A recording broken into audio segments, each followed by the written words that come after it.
Inalala ni Pangulong Bongbong Marcos ang anyay legacy ng kanyang ama kasabay ng paggunita sa ika-100 at 7 kaarawan ni dating Pangulong Ferdinand Marcos Sr. Nasa frontline ng balitang yan si Laila Pangilinan.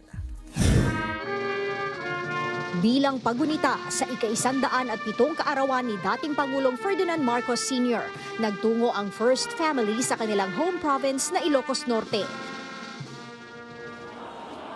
Kasama ni Pangulong Bongbong Marcos ang kanyang may bahay na si First Lady Liza Araneta Marcos, pati ang kanilang mga anak na sina Vinnie, Joseph Simon at Congressman Sandro Marcos.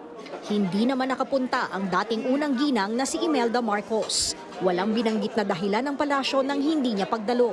Nag-alay ng bulaklak sa Daytoy Tibanawag o Marcos Monument si PBBM. Sa kanyang talumpati, inalala ng Pangulo ang anyay legacy ng kanyang ama.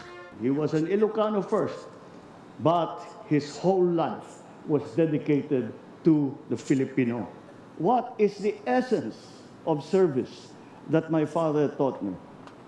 And that is very simple, but not easy to achieve. But it is simple.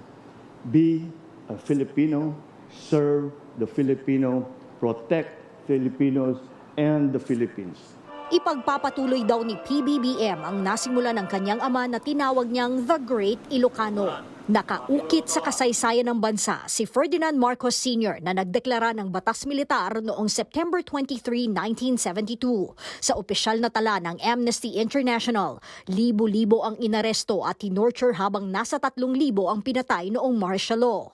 Natuldukan ang rehimeng Marcos noong 1986 kasunod ng makasaysayang People Power Revolution. Sa gitna naman ng selebrasyon kanina, sinorpresa ng kanyang mga anak si PBBM na magdiriwang din ang kanyang ika-67 kaarawan sa darating na Biyernes, September 13. Nagbabalita mula sa frontline, Laila Pangilinan, News 5.